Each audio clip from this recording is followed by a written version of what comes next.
নমস্কার। অনুষ্ঠানে আজকে আপনাদের সবাইকে স্বাগত জানাই। আজকে আমাদের বিষয়টা বা আলোচনার যে জায়গাটা সেটা একবারে অন্য রকম। অর্থাৎ অন্যরকম এই কারণে বললাম যে গত বেশ কয়েকদিন ধরে আমরা রাজনীতির কচকচানি শুনেছি বা বিভিন্ন সমস্যা, বিভিন্ন জায়গার সংবাদ যেগুলো আমাদের নাড়া দিয়ে গেছে, এরকম বহু সংবাদের মধ্যে আমরা ছিলাম এবং সেগুলোই আপনাদের সামনে তুলে ধরার চেষ্টা করেছি মাত্র।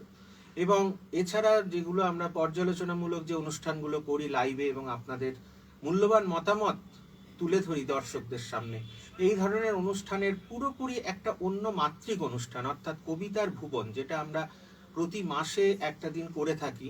তো এবারে আজকে যে অনুষ্ঠানটা কবিতার ভুবনে, সেই অনুষ্ঠানের শুরুতে আমি যার সান্নিধ্য লিপি ডিজিটাল পেয়েছে বা যিনি এসছেন আমাদের স্টুডিওতে, তার সাথে পরিচয় করানোর আগে আমি তার একটা লেখা দুটো লাইন, আমার খুব ভালো লেগেছে, সেই দুটো লাইন পড়ে আপনাদের শুনিয়ে আমি পরিচয় পর্বটা সারব। কখনো দেখেছো তুমি মৃত্যু মিছিল হেঁটে যায় পৃথিবীর পাড়ায় পাড়ায়? কখনো শুনেছো তুমি নিষ্ঠুর রাষ্ট্র নির্দেশ বেহিসেবি কফিন বানায়? অর্থাৎ এই যে প্রাসঙ্গিকতা, অর্থাৎ সময়ের সাথে চলা, সময়ের এখন যে মুহূর্ত আমরা পেরিয়ে যাচ্ছি, যে সময়ের মধ্যে দিয়ে আমরা হেঁটে চলেছি বা বিগত যে সময়গুলির মধ্যে দিয়ে আমরা হেঁটে এসেছি, তার বিভিন্ন পরতে পরতে, কবিতার পরতে পরতে কিন্তু ডক্টর তৃপ্তি কুণ্ডু রায়, যাকে আমরা আমাদের আজকে লিপি ডিজিটালের স্টুডিওতে পেয়েছি, তার কবিতায় কিন্তু উঠে এসেছে। শুধু তাই নয়, তিনি একজন প্রাবন্ধিক, একজন গবেষক এবং সাহিত্যিক তো বটেই, তার সাথে সাথে অসাধারণ একজন আবৃত্তিকার। তার আবৃত্তি শোনার জন্যেই আজকে লিপি ডিজিটালের স্টুডিওতে তাকে আমন্ত্রণ জানাই এবং তাকে এই স্টুডিওতে আসার জন্য ধন্যবাদ। শুভ সন্ধ্যা। এবং আমিও ধন্যবাদ জানাই দেবাংশুবাবু আপনাকে, আমাকে যে আমন্ত্রণ জানিয়েছেন। লিপি ডিজিটালের সব সদস্যদের আমার অনেক অনেক ধন্যবাদ, কৃতজ্ঞতা। আর যে সকল দর্শক শ্রোতা বন্ধুরা ধৈর্য ধরে আমার অনুষ্ঠান শুনবেন, দেখবেন, তাদের জন্য আমার অনেক অনেক কৃতজ্ঞতা এবং শ্রদ্ধা আমি জানাই। প্রথমেই আমি তৃপ্তিদিকে একটা কথা জিজ্ঞেস করব, সেটা হচ্ছে এই যে একটা সাহিত্যের জগৎ বা এই যে কবিতার ভালোবাসা, কবিতার প্রেমে পড়া, এটা মনে হয় প্রথম প্রেম তোমার, কবিতার প্রেমে পড়া বা লেখালেখি ছোট বয়স থেকেই একটা অভ্যেস, তারপরে আস্তে আস্তে গভীরে ঢুকে যাওয়া এবং সেটাকেই জীবনের একেবারে আলিঙ্গন করে পথ চলা, এখনো অবধি সেই রকম একটা পরিস্থিতিতেই তৃপ্তি দিয়ে এগিয়ে চলেছেন এবং তার নিজের তৃপ্তি বোধহয় এইখানেই। তো আমি প্রথমেই জিজ্ঞেস করব যে এই জায়গায়, অর্থাৎ এই সাহিত্যে বিচরণের মানসিকতাটা কিভাবে এলো? আমি প্রথমেই বলি, একটু কোথাও ভুল হচ্ছে। আমি প্রথমে ছোটবেলায় নাচ, গান এবং আঁকা তিনটে নিয়ে থাকতাম। আচ্ছা। পড়াশোনা আমি করতাম না, বইয়ের সাথে আমার কোনো ভাবসাব ছিল না। ভালো রেজাল্ট করতাম, হয়ে যেত, বাস ওটুকুই। তারপর সময়ের সঙ্গে সঙ্গে যা হয়, বিয়ে হওয়ার পর একটা আমাদের বাঙালি পরিবারে ঠিক নাচ গান এগুলো ঠিকঠাক যায় না, যে কোনো কারণেই হোক। তো তখন দেখলাম যে কিরকম যেন আমি জীবন বিমুখ হয়ে পড়ছি। আমি বইটাকে আঁকড়ে ধরলাম, আঁচলের তলায় তলায় একটা একটা করে ডিগ্রি করে গেলাম। এবং বইয়ের সাথে সাথেই কোথাও যেন ব্রততী বন্দ্যোপাধ্যায় আমার ইন্সপিরেশন হলো। আমি সেই মেয়ে কবিতাটি হঠাৎ একদিন শুনে আমি এত স্তম্ভিত হয়ে গেলাম, কবিতা ঠিক এই জায়গায় পৌঁছাতে পারে। তার আগে তো সব্যসাচী কিংবা পার্থ ঘোষ, কবরী ঘোষ, তার তো আমার নমস্য প্রণম্য, আমি সে কথা বলছি না, কিন্তু হঠাৎ করে কোথাও একটা নাড়া, কেউ একজন নাড়া দেয় না, সেই কবিতাটি আমাকে নাড়া দিয়েছিল। হঠাৎ করে আমি কিরম করে ভেতর ভেতর কবিতা। আর এর পিছনে আরো একটা কথা বলি, আমার শ্বশুর মশাই আরামবাগের একজন বিশিষ্ট চিকিৎসক, ডক্টর স্বর্গীয়, বলতে আমার খুব কষ্ট হচ্ছে, স্বর্গীয় ডক্টর হরিমোহন কুণ্ডু, উনি ভীষণভাবে আমাকে পড়াশোনা এবং কবিতা বা কালচারাল দিকটা ভীষণভাবে ইন্সপায়ার করেছেন। আমার হাজব্যান্ড অচিন্ত কুমার কুণ্ডু, উনিও ভীষণভাবে। আর এখন আমার ছেলে, ও জানে যে মা আমার জন্য এগুলো করেনি, আমি সব কিছু থামিয়ে রেখেছিলাম। ও যখন বাইরে এমবিবিএস পড়তে গেল, তারপর থেকে 2017 থেকে আমার এই কবিতার হাত ধরে মোটামুটি পুরোপুরি একদম অবগাহন করা যাকে বলে, একদম পুরোপুরি ডুবে আছি আমি এই কবিতার মধ্য দিয়ে। এবং এই গত বছর চারেকে দেখেছি তৃপ্তিদির বিভিন্ন জায়গায়, আমরা বিভিন্ন অনুষ্ঠানে তৃপ্তিদির কবিতা শুনেছি, বিভিন্ন চ্যানেলে দেখেছি তৃপ্তিদিকে, তার কবিতা। সত্যি কথা বলতে কি, আমি প্রথম কবিতা বোধহয় বছর চারেক আগে একবার শুনেছিলাম একটা অনুষ্ঠানে। আমার মনে হয়েছিল যে আরামবাগে অনেকেই কবিতা আবৃত্তি করেন, বা কবিতা পাঠ করেন, কিন্তু একটা কোথাও গিয়ে মনে হয়েছিল যে একটা অসাধারণ একটা ভালো লাগা আর কি, মানে যেটা আপনি একটু আগে বললেন যে ব্রততীর যে কবিতা পাঠ এবং সেই কবিতাকে যে একটা জায়গায় নিয়ে যাওয়া, অর্থাৎ হ্যাঁ কবিতা যখন বইয়ের মধ্যে থাকে, যখন কবি কবিতাটা লেখেন তার নিজের মতো করে, আর আবৃত্তিকার যখন পড়েন কবিতাটা কিন্তু পাঠকের কানে যায় আবৃত্তিকারের মতো একদম। করে। এবং এই জায়গাটায় গিয়ে আবৃত্তিকারের একটা সফলতা হচ্ছে বা সাফল্য হচ্ছে যে তিনি কবিকে তার যে লেখা বা তার যে সৃষ্টি সেটাকে মানুষের মানে যারা কবিতা প্রিয় যে পাঠক বা দর্শক বা শ্রোতা যাই বলি না কেন, তাদের কানে কান দিয়ে হৃদয়ে প্রবেশ করিয়ে আমি দেওয়া। এই প্রসঙ্গে একটা কথা বলি, যেমন হুম কুমোরটুলিতে 2 মাস 3 মাস ধরে ঠাকুর তৈরি হয়, হুম মূর্তি মা হুম দুর্গার। হুম। মহালয়ার দিন পুরোহিত চক্ষুদান করেন, আবৃত্তিকাররা হয়তো ওই কবিতার বইয়ে চোখ, বইয়ে হ্যাঁ, লেখা কালো ঠিক, হরফে একদম প্রাণ প্রতিষ্ঠা করতে পারে। একবারেই। তো আমি তৃপ্তিদিকে বলবো প্রথমেই, মানে যারা এসছেন মানে আমাদের লাইভে রয়েছেন, আমি কমেন্ট এখনো পর্যন্ত আমি নিচ্ছি না, কারণ আমরা কমেন্ট, কারণ এই ধরনের অনুষ্ঠানে বোধহয় বেশি কমেন্ট বা কোনো অনুরোধ থাকলে আপনারা করতেই পারেন, কিন্তু আমি চাইছি একটা কবিতা দিয়ে অনুষ্ঠানটা সুন্দর সূচনা হোক। হ্যাঁ, আমার একটি অভ্যাস আছে। আমি কবিতার অনুষ্ঠান শুরু করলে মোটামুটি ভাবে চেষ্টা করি বিশ্বকবির কবিতা, তার চরণ ছুঁয়ে, কারণ তো তিনি আমাদের জীবন দেবতা, তার একটি কবিতা দিয়ে অন্তত শুরু করার আমি চেষ্টা করি। আর আমার সবচেয়ে পছন্দের কবিতা রবীন্দ্রনাথের কবিতা। অনেক আধুনিক কবিতা ভালোবাসে ঠিকই, কিন্তু ঘুরে ফিরে সেই রবি কবিতাতেই আমি ফিরে আসি। তাই তার সেঁজুতি কাব্যগ্রন্থের কবিতা পরিচয়। একদিন তরিখানা থেমেছিল এই ঘাটে লেগে, বসন্তের নূতন হাওয়ার বেগে। তোমরা শুধাইছিলে মোরে ডাকি, পরিচয় কোনো আছে নাকি, যাবে কোনখানে? আমি শুধু বলেছি, কে জানে, কে জানে। নদীতে লাগিল দোলা, বাঁধনে পড়িল টান, একা বসে গাহিলাম যৌবনের বেদনার গান। সেই গান শুনি কুসুমিত তরুতলে তরুণ তরুণী তুলিল অশোক, মোর হাতে দিয়ে তারা কহিল, এ আমাদেরই লোক, আর কিছু নয়, সে মোর প্রথম পরিচয়। তারপরে তারপরে জোয়ারের বেলা সাঙ্গ হলো তরঙ্গের খেলা, কোকিলের ক্লান্ত গানে বিস্তৃত দিনের কথা অকস্মাৎ যেন মনে আনে। কনক চাঁপার দল পরে ঝুড়ে, ভেসে যায় দূরে দূরে।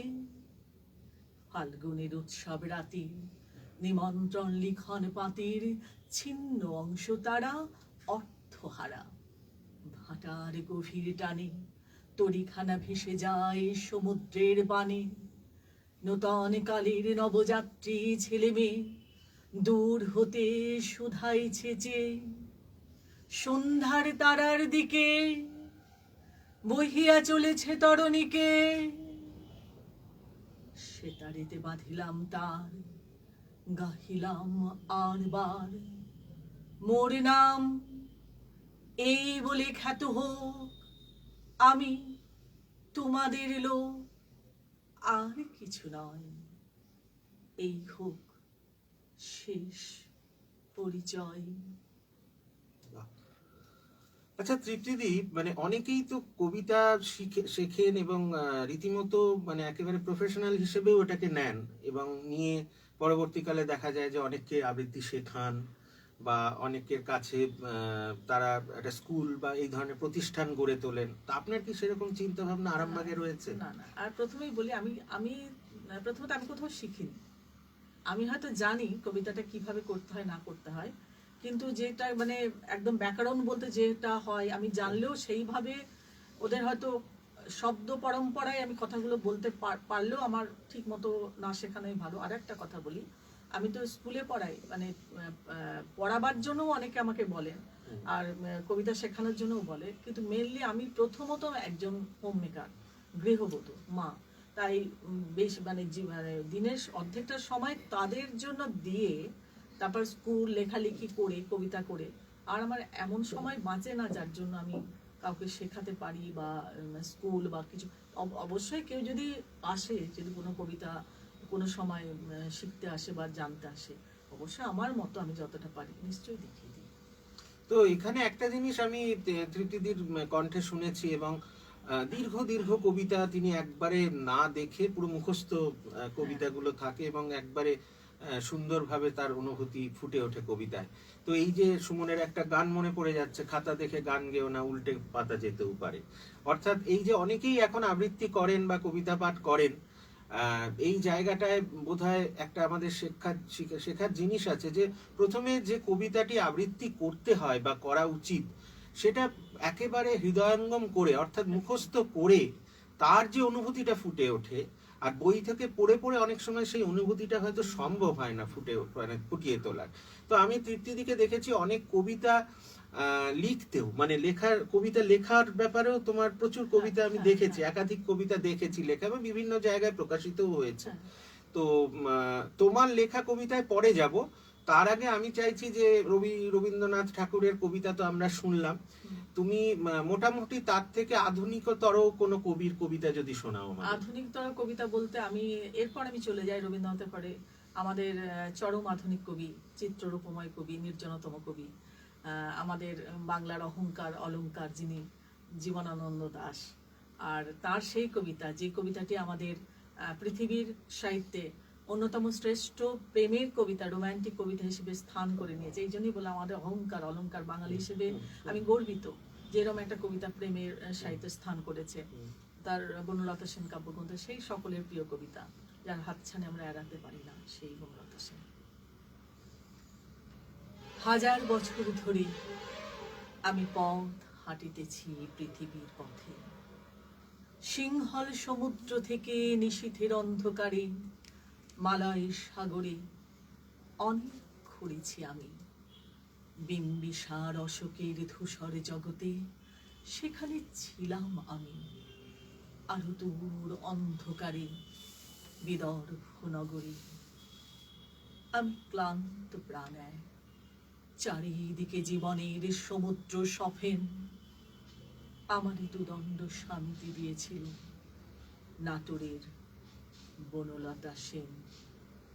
চুল তার কবেকার অন্ধকার বিদিশার নিশা, মুখ তার শ্রাবস্তির কারুকার্য, অতি দূর সমুদ্রের পর হাল ভেঙে যে নাবিক হারাইছে দিশা। সবুজ ঘাসের দেশ যখন সে চোখে দেখে দারুচিনি দ্বীপের ভিতর, তেমনি দেখেছি তারে অন্ধকারে। বলেছে সে, এতদিন কোথায় ছিলেন? পাখি নেড়ের মতো চোখ তুলে নাটোরের বনলতা সেন।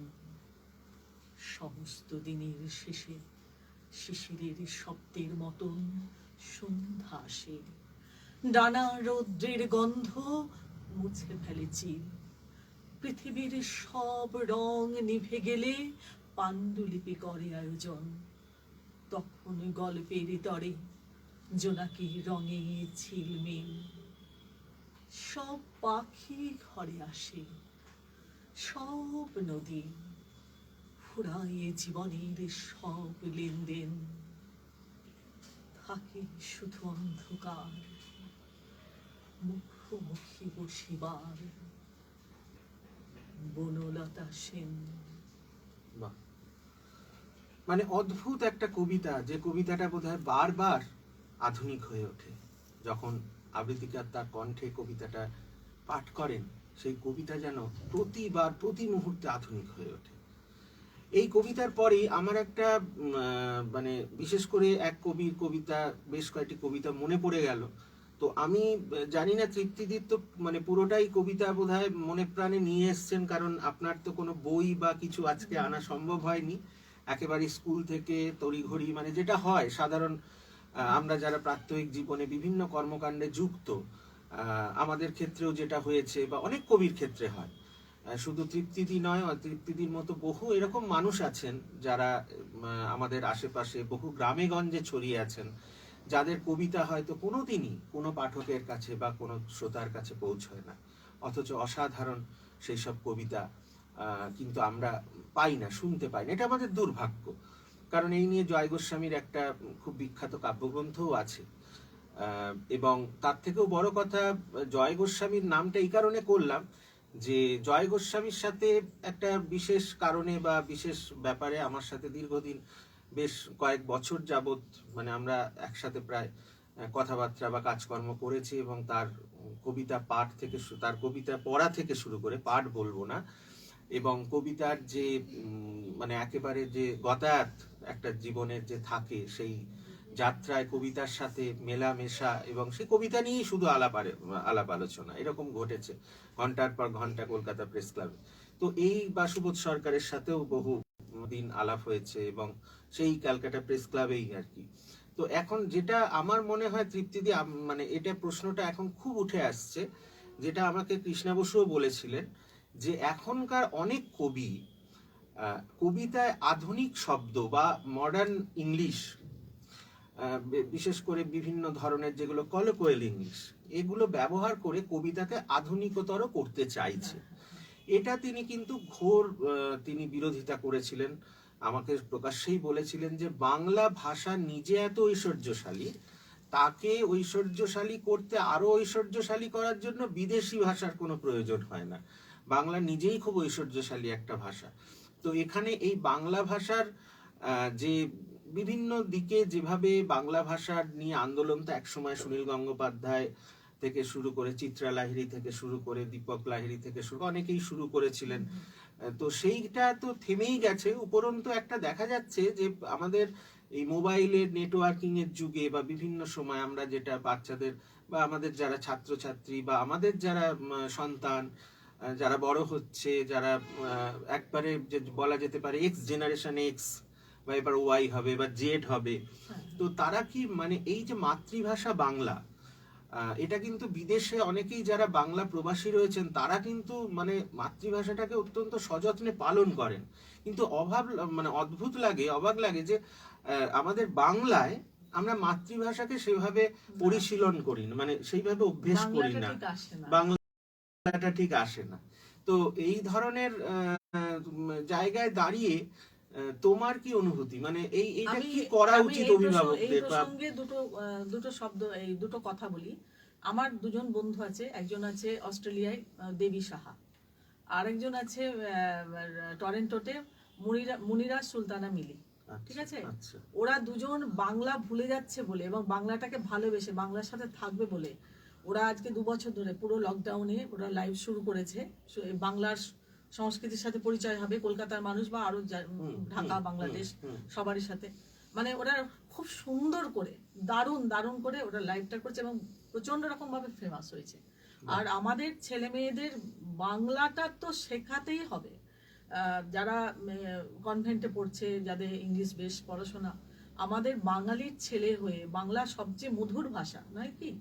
আর এই বাংলাটা যেরকম আমাদের বনলতা কবিতার যেমন একটা ইন্টারন্যাশনাল এ রয়েছে, ফেমাস এ রয়েছে, তেমনি বাংলা ভাষা কিন্তু পৃথিবীর মিষ্টতম ভাষা, মানে এই হিসেবে একটা স্বীকৃতি পেয়েছে।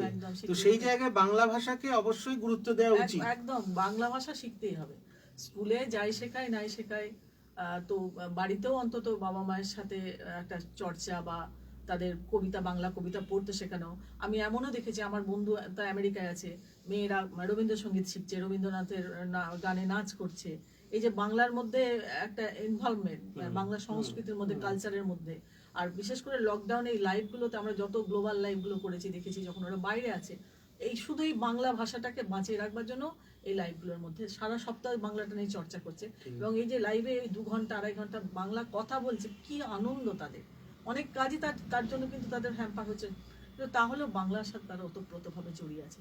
বাংলাটাকে তো ভালোবেসে, বাংলা আমার মাতৃভাষা, মাতৃদুগ্ধ সম, যে কারোর মাতৃভাষা হোক না কেন। আমার মাতৃভাষা আমার কাছে যতটা মানে কি বলবো সহজ, যতটা। আর আমিও একটা কথা বলি, আমি যে আমার হয়তো বিএ পাশ করে আমার মোটামুটি এমএ ভর্তি হয়েছে, বিয়ে হয়ে গেছে, আমার বাংলাটা খুব সহজ ছিল আমার কাছে বলেই হয়তো আমি বিয়ের পরে এই এতগুলো ডিগ্রি, জানি না আমি মানে হয়তো এমন কিছু করিনি, বলাটা উচিত নয়। এটা অন্য ভাষা হলে আমি কতটাকে এত প্রতিকূলতা এত রকম সামলে আমি কতটাকে পারতাম আমি জানি না। বাংলা আমার প্রাণের ভাষা, বাংলা আমার মনের ভাষা। এই বাংলাটার হাত ধরে চলাটা আমার অনেক সহজ হয়েছে। আমি পেরেছি, আমি আধ ঘন্টা 1 ঘন্টা সময় দিয়েও বাংলাটাকে আমি নিজের ভাষা, যে মায়ের ভাষা, যে এটাই করবো, আর কিছু না। তো এখানে এখানে তৃপ্তিদি, মানে আমরা তো কিছুক্ষণ আলোচনা করলাম, এরপর আমি অন্য প্রসঙ্গে যাব, তার আগে আরেকটা কবিতা যদি দর্শকদের শোনানো কথা যায়। বলতে বলতে সবকিছু তো, আচ্ছা, হুমায়ুন আজাদের এই পরিস্থিতিতে দাঁড়িয়ে, এই যে করোনা পরিস্থিতি আরো অনেক মানে আরো খারাপ পরিস্থিতির দিকে কি যাচ্ছে নাকি জানি না, রোজই একটা আতঙ্কের খবর ঠিক, আবার পাচ্ছি। ওমিক্রন ভাইরাস হ্যাঁ, দেখা ওমিক্রন, যাচ্ছে, আমার করোনার আমার নতুন ট্রেন্ড। দাদার মেয়ে দুবাই, ওরা আমেরিকা দুবাই আটকে আছে, 2 বছর পর ভেবেছিল বাবা অসুস্থ, আসবে, এইমাত্র আমি এখানে স্টুডিওতে বসে হোয়াটসঅ্যাপ করলো, দাদা ওরা আসতে পারছে না। আচ্ছা। এই যে, তাও তা সত্ত্বেও পৃথিবীর জন্য একটা শুভেচ্ছা বার্তা তো মানে আমাদের রাখতেই হয়। ভালো হব, ভালো ভালো বলতে বলতেই, যেমন মরা মরা করতে করতেই কেউ রাম বলেছে, হ্যাঁ। তেমন করে ভালো ভালো বলতে বলতেই যদি কেউ ভালো হয়, পৃথিবী ভালো হয়, সেটুকু আশা রাখবো।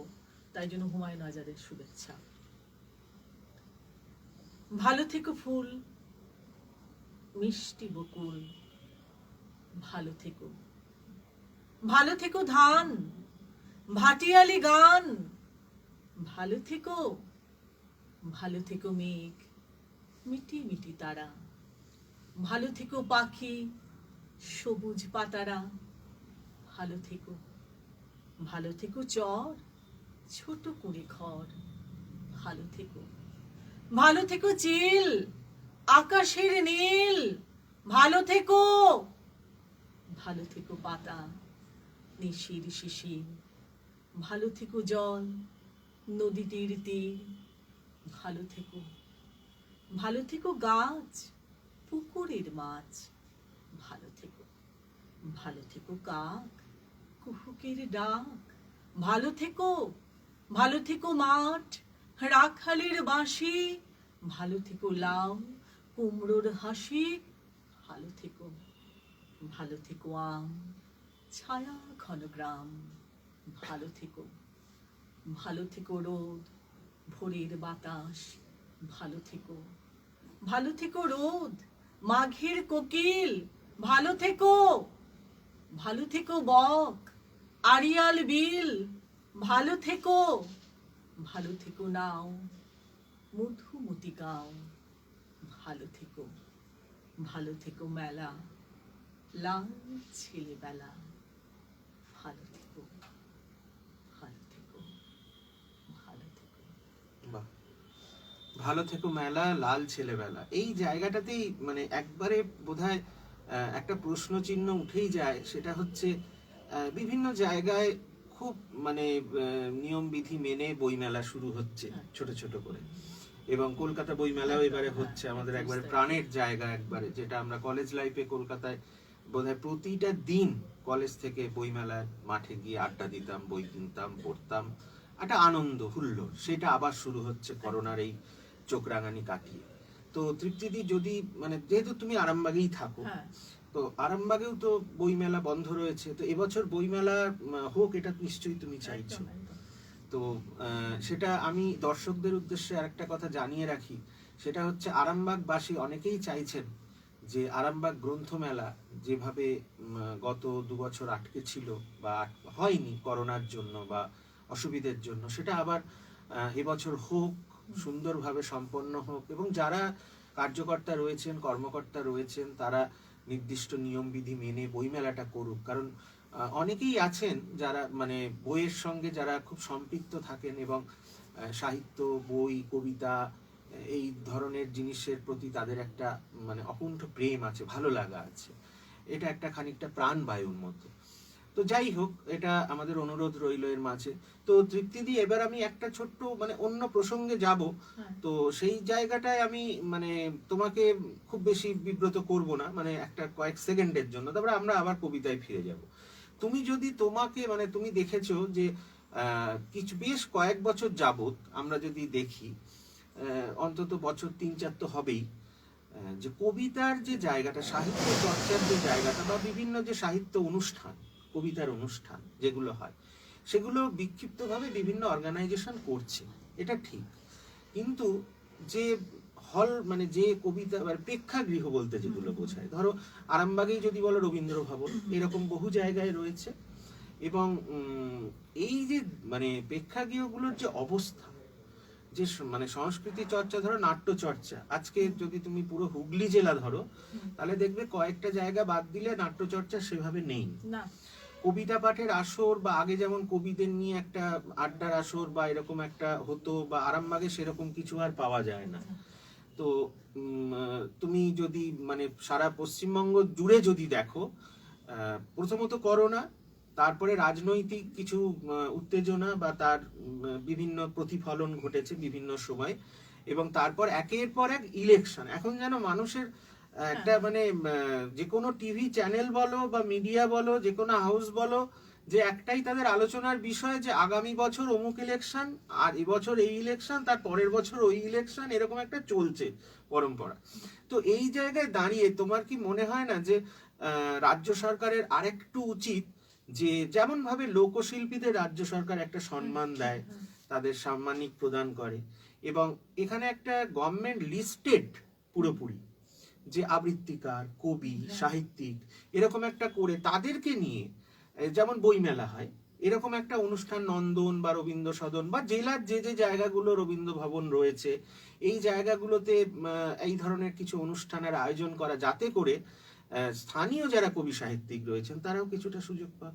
একদম, সেটা তো মানে একদমই উচিত। তো এবারে আমি একটা দেখলাম সঙ্গীত মেলা হয় কলকাতায়, আমি আগের বছর অ্যাঙ্কারিং করেছি, আমরা যাই। তো এবারে একটা জিনিস দেখলাম, কল্যাণীতে সঙ্গীত মেলা, ওখানে আমাকে একটা আমন্ত্রণ জানিয়েছে, আর একটা হুগলি চুচুড়াতে মানে সঙ্গীত মেলা হচ্ছে।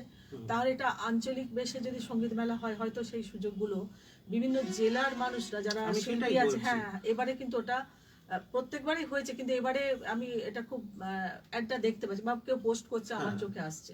এটা হয়তো রাজ্য সরকার চেষ্টা হয়তো করছেন বা হতে চলেছে, সেটা আমাদের যারা জেলা স্তরে যারা আছে তাদের জন্য আসার একটা খবর হয়তো। অবশ্যই।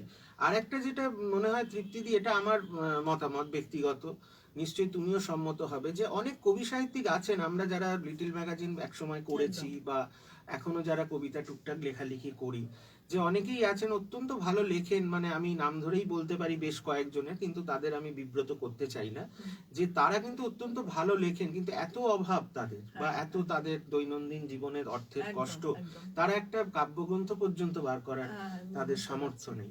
তো এরকম কবি রয়েছেন যার কবিতা নিয়ে জয় গোস্বামী সুদীর্ঘ প্রবন্ধও লিখেছেন, কিন্তু তিনি কবিতার বই করে উঠতে পারেননি। এরকম ধরনের কোনো যে দুস্থ, যদি ধরুন একটা কবিতার বই করতে হয়তো 7-8 হাজার টাকা খরচ হয়, মোটামুটি হাতে দেওয়ার মতো আর কি, মানে তার কবিতাগুলো যাতে পাঠকের কাছে পৌঁছয়। তো এই ধরনের কোনো যদি সেরকম দুস্থ কোনো কবি বা সাহিত্যিক আপনার কাছে যদি কোনোদিন অনুরোধ করেন, সে বাঁকুড়া, পুরুলিয়া হোক, বা ওই দিককার কবিদেরই এরকম দেখেছি আমি, বীরভূম, মুর্শিদাবাদ, যদি করেন, আপনি আপনার সাধ্যমতো কি তাদের দিকে সাহায্যের হাত বাড়াতে পারেন? চেষ্টা তো করা উচিত সবারই, মানে কোনো একজন মানুষ, মানে এটা আপনাকে আমি প্রতীকী হিসেবে বলছি, মানে আপনার মতো যারা রয়েছেন, বুঝতে পারছি, যারা কবিতা ভালোবাসেন, বাংলা সাহিত্য ভালোবাসেন, নিশ্চয়ই সে তো আমাদের সাধ্যমতো সাহায্যের হাত বা কি বলবো, সাহায্যের হাতই বলি, বাড়িয়ে দেওয়া তো উচিতই। এটা তো তার মধ্যে যে প্রতিভা আছে সেই প্রতিভাটা স্ফুরিত হোক অবশ্যই, এবং সেটা বিকশিত হওয়ার মতো চারদিকে ছড়িয়ে পড়ুক তার প্রতিভাটা, অবশ্যই গুপ্ত বা সুপ্ত যে প্রতিভা, সে তো উচিত, প্রত্যেকটা মানুষেরই তো উচিত। আর একবারে আমি বলবো যে জয়, শঙ্খ, সুনীল ছেড়ে আধুনিক কোন কবির কবিতা পড়েন, মানে আধুনিক বলতে যেমন ধরুন আমি শ্রীজাত, বিনায়ক, মন্দাক্রান্ত, এই ধরনের যারা লেখালেখি করছেন, এই ধরনের মন্দাক্রান্তার কবিতা তাহলে আমি একটা বলেই ফেলবো। হ্যাঁ বলুন, খুব রেডি নেই, যদি কত আটকে যায়। ঠিক আছে বলুন। অবশ্যই পড়ি, শ্রীজাতর কবিতাও পড়ি, বিনায়ক বন্দ্যোপাধ্যায়ের কবিতা পড়লেও আবৃত্তিতে সেইভাবে আসেনি। আর আমি খুব ফেসবুক ফলো করি, যারা খুব একদম নতুন লিখছে ভালো, আমি খুব মানে পাগলের মতো নতুন কবিতা খুঁজি, যে আমার ভীষণ এটা নেশা। আর এমনকি মানে খুব জুনিয়র ছেলে তো আমি ওই জন্য রিকোয়েস্ট পাঠিয়ে যাই, রিকোয়েস্ট হলে কি আমার ওয়ালে কবিতাগুলো আসবে, ঠিক আছে। মন্দাক্রান্তা সেনের ভুল ত্রুটি হতেই পারে, ঘর কবিতাটি আমার ভীষণ ভালো লাগে, আমি বলছি। আর মন্দাক্রান্তা সেন আমার ভীষণ প্রিয় কবি, ভীষণ প্রিয় মানুষ। ঘর, ঘর বলতে ছায়াই ঘেরা বাড়ি, দৌড় খুলে উঠোনে পা পড়ে। ঘর বলতে ফিরবো তাড়াতাড়ি, ঘর বলতে তোমায় মনে পড়ে। ঘর বলতে মাঠের পরে মাঠ, আলোর ধারে রোদ মেলেছে পা, দিঘির কোলে ভাঙা শানের খাট, ভাত রেঁধেছি নাইতে যাবে না। ঘর বলতে সন্ধ্যা হয়ে এলে পিদিম জেলে বসবো পাশাপাশি। ঘর বলতে 8টা বেজে গেলে দূরের থেকে শুনবো রেলের বাঁশি। ঘর বলতে সমস্ত রাত ধরে ঘুমের থেকে নিবিড় ভালোবাসা। ঘর বলতে তোমার দু চোখ ভরে স্বপ্নগুলো উড়িয়ে নিয়ে আসা। ঘর বলতে এসব খুঁটিনাটি। ঘর বলতে আকাশ থেকে ভূমি, একদিকে পথ বিষম হাঁটাহাঁটি, পথের শেষে ঘর বলতে তুমি, ঘর বলতে তুমি। বাহ, ছোট্ট কবিতা, দারুণ দারুণ দারুণ। মানে ঘর এটা বলতে যা কি বোঝায়। বনলতা সেন মানুষের কোনো মানুষই বা মানুষের জন্যই আমরা তো ক্লান্ত বিধ্বস্ত ঘরে ফিরে আসি, সেই হোম হোম মাই ঠিক, সুইট ঠিক, হোম। ঠিক, ঠিক, ঘর বলতে তো আমরা এটাই স্বপ্ন দেখি, তো ঠিক। সে ঘর কেউ পাই বা না পাই। আচ্ছা তৃপ্তিদি, একটা খুব মানে অন্যরকম প্রশ্ন করি, যে কবিতা লিখতে হ্যাঁ। ভালো লাগে না কবিতা পড়তে ভালো লাগে, কবিতা বা কোনটা কিরকম লাগে? মানে লেখাটা কি, মানে যখন তখন কবিতা পেয়ে যাই। রান্না করছি ছুটতে আসি, আচ্ছা, বাথরুমে আছি মানে আছি ছুটতে আসি। আর যদি এমন জায়গায় মানে কালি নেই, পেন নেই, কলম নেই, এরকম এই কাগজ নেই, সেই সময় মাথা থেকে উড়ে চলে গেল। পরে চেষ্টা করেও সেটাকে আর এক লাইন মনে থাকলেও হয় না। যখন আমার মন চাইছে তখন হলে লিখলে ঠিক আছে, না হলে। আর আমার সমস্যাটা কি হয়েছে, এত রকম সামলে কবিতা মুখস্থ করতে যে আমার সব চলে যাচ্ছে, লেখালেখি আমার একদম নষ্ট হয়ে যাচ্ছে। এই বিদ্রোহী কবিতার 100 বছর পূর্ণ হচ্ছে, আমি অগ্নিবীণার সদস্য। অগ্নিবীণা থেকে আমাকে বলা হয়েছে যে কিছুদিনের মধ্যে বিদ্রোহী কবিতাটা পুরো কণ্ঠস্থ করে চলে আসতে হবে, আমাদের ওটা রেকর্ড হবে এবং মঞ্চেও সেটা অনুষ্ঠান। মানে কতটা প্রেসার! বিদ্রোহী কবিতার মতো একটা কবিতা যার হাজার রকম হরেক রকম শব্দ, দেশি বিদেশি শব্দ এবং অপরিচিত শব্দ, এবং ওই একটা মানে বিভিন্ন রকম ছন্দে সেটা গাঁথা হয়েছে। বুঝতে পারছেন তো? এই করে করে লেখা পড়াটা আমার সত্যি সত্যি খুব নষ্ট হয়ে যাচ্ছে। যদিও মানে অলরেডি কিছু বই মানে প্রকাশ করেছে এই অবধি, এরপর যে আমার কি হবে আমি জানি না। অবশ্যই অনেকেই কমেন্ট করছেন। আমি আজকে কমেন্ট বলেইছিলাম যে আজকে আমরা কমেন্ট নেব না, মানে যদি কারো অনুরোধ থাকে তাহলে তারা করতে পারেন। তো সেই ধরনের অনুরোধ একটা দুটো তিনটে এসছে, এরকম এসছে, না বলবো না। কিন্তু আমি প্রথমেই বলছি যে এটা আজকে তৃপ্তিদি যেটা মানে বই বা তার কাব্যগ্রন্থ বলুন বা তার লেখা বই বলুন বা কোনো প্রিয় কবির বই বলুন, কিচ্ছু নিয়ে আসেননি। তিনি কিন্তু সামনাসামনি এসে তার যেটা মনে রয়েছে, মুখস্থ রয়েছে, সেটুকুই আপনাদের সামনে তুলে ধরলেন। আমি আজকে এই অনুষ্ঠান শেষ করার আগে তৃপ্তিদিকে একটা প্রশ্ন করব, তারপরে তৃপ্তিদির কণ্ঠে আরেকটা কবিতা শুনে অনুষ্ঠান শেষ করব। সেটা হচ্ছে, যদি কোনোদিন রাজনীতিতে আসার অফার থাকে, আপনি কি আসবেন? সময় উত্তর দেবে। এই প্রসঙ্গে আমি একটু নীরব থাকবো। আচ্ছা, একেবারেই সময় উত্তর তো দেবেই। তো এখন তিনি কিছু মন্তব্য করতে চান না, তো সেটা পরে বলবে, কারণ তিনি ইতিমধ্যেই আপনারা শুনেছেন, যারা পরে এসছেন তাদেরও বলে রাখি যে প্রথম হচ্ছে তিনি একজন গৃহিণী।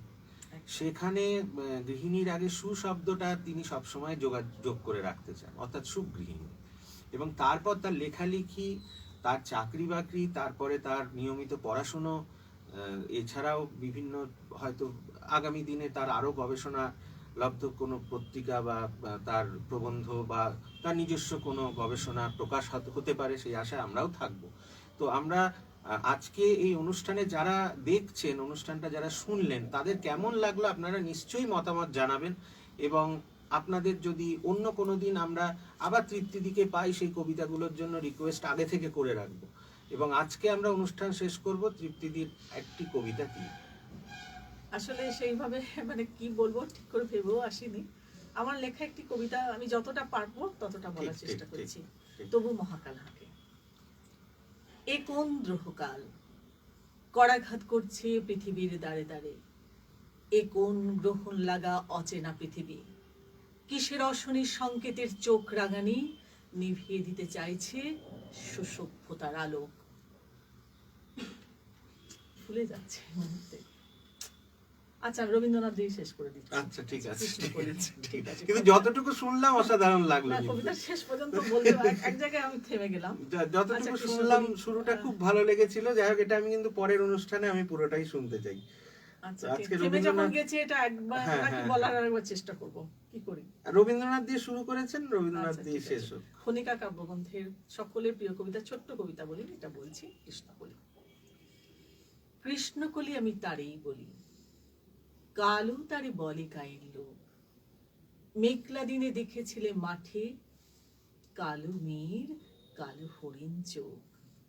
ঘোমটা মাথায় ছিল না তার মোটে, মুক্ত বেনি পিঠের পরে লোটে। কালো তা সে যতই কালো হোক, দেখেছি তার কালো হরিণ চোখ। ঘন মেঘে আধার হলো দেখে, ডাকতে ছিল শ্যামল দুটি গায়ে। শ্যামা মেয়ে ব্যস্ত ব্যাকুল পদে, কুটির হতে ত্রস্ত এলো তাই। আকাশ পানে হানি যুগল ভুরু, শুনলে বারেক মেঘের কুরু কুরু। কালো তা সে যতই কালো হোক, দেখেছি তার কালো হরিণ চোখ। পূবে বাতাস এলো হঠাৎ ধেয়ে, ধানের খেতে খেলিয়ে দিয়ে ঢেউ। আলের ধারে দাঁড়িয়েছিলাম একা, মাঠের মাঝে আর ছিল না কেউ। আমার পানে দেখলে কিনা চেয়ে, আমি জানি আর জানে সে মেয়ে। কালো তা সে যতই কালো হোক, দেখেছি তার কালো হরিণ চোখ। এমনি করে কালো কাজল মেঘ জ্যৈষ্ঠ মাসে আসে শান কোণে। এমনি করে কালো কোমল ছায়া আষাঢ় মাসে নামে তমাল বনে। এমনি করে শ্রাবণ রজনীতে হঠাৎ খুশি ঘনিয়ে আসে চিতে। কালো তা সে যতই কালো হোক, দেখেছি তার কালো হরিণ চোখ। কৃষ্ণকলি আমি তারই বলি, আর যা বলে বলুক অন্য লোক। দেখেছিলেম ময়না পাড়ার মাঠে, কালো মেয়ের কালো হরিণ চোখ। মাথার পরে দেয়নি তুলে বাস, লজ্জা পাবার পাইনি অবকাশ। কালো তা সে যতই কালো হোক, দেখেছি তার কালো হরিণ চোখ। কৃষ্ণকলি আমি তারই বলি। খুব সুন্দর। আজকে যারা অনুষ্ঠান দেখছেন, জানি আজকে হয়তো বিপুল সংখ্যক দর্শক দেখছেন না, কারণ এটা কোনো রাজনৈতিক অনুষ্ঠান নয়, কোনো কচকচানি নয়, কোনো পূর্বাভাস নয়, কোনো পর্যালোচনা নয়। এটা নিপাত একটা কবিতা পাঠের আসর, এবং সেখানে আমরা ডক্টর তৃপ্তি কুণ্ডু রায়কে পেয়েছি, এবং আমরা নিজেরা মনে করছি যে তার এই কবিতা দর্শকদের সামনে বা আপনাদের সামনে তুলে ধরতে পেরে আমরা ধন্য। এবং আপনাদের এটুকু কথা দিচ্ছি, এই ধরনের অনুষ্ঠান আমরা মাঝে মধ্যেই করব। যারা এই ধরনের দর্শক রয়েছেন তারা আমাদের পাশে থাকবেন, এই আশাটুকু রাখি। এবং সুনীল গঙ্গোপাধ্যায়ের একটা কথা দিয়ে শেষ করি, সেটা হচ্ছে উনি বলেছিলেন যে কবিতা সবাই যদি পড়তে শুরু করে তাহলে কবিতার শ্রাদ্ধ ঘটে যাবে। অর্থাৎ এইটা সবার জন্য তো এই ধরনের অনুষ্ঠান নয়। সুতরাং এইটুকু মানে আমাদের এইটুকুই আশা, যারা এখনো কবিতা শোনেন, কবিতা পড়েন, কবিতা পাঠ করেন, কবিতা নিয়ে যারা রীতিমতো চর্চা করেন, যারা কবি এবং কবির সাথে নিবিড় যোগাযোগ হয় পাঠকের, শ্রোতার, এবং শ্রোতার যখন যোগাযোগ হয় তার মাঝে থাকেন আবৃত্তিকার, এবং যারা আবৃত্তি করেন তারা তুলে ধরেন কবির কবিতাকে, বইয়ের যে লিপিগুলো সেই লিপিগুলো তুলে ধরে পাঠকের সামনে। তো এইগুলো একটা অন্য ধরনের ইন্দ্রিয়ানুভূতি। এই পাওয়া মানে এই ভালো লাগাটা হয়তো প্রত্যেকের আসে না, এই খানিকটা বাংলাটা ঠিক আসে না মতো। তো যাই হোক, এতক্ষণ আপনারা আমাদের সাথে রইলেন, এর জন্য আপনাদের অজস্র ধন্যবাদ জানাই লিপি ডিজিটালের পক্ষ থেকে। এবং পুনরায় ডক্টর তৃপ্তি কুণ্ডু রায়কে আমাদের স্টুডিওতে আসার জন্য তাকেও ধন্যবাদ জানিয়ে আজকে অনুষ্ঠান শেষ করছি। ক্যামেরায় সুকুমার সাহার সঙ্গে দেবাংশু চক্রবর্তী। নমস্কার।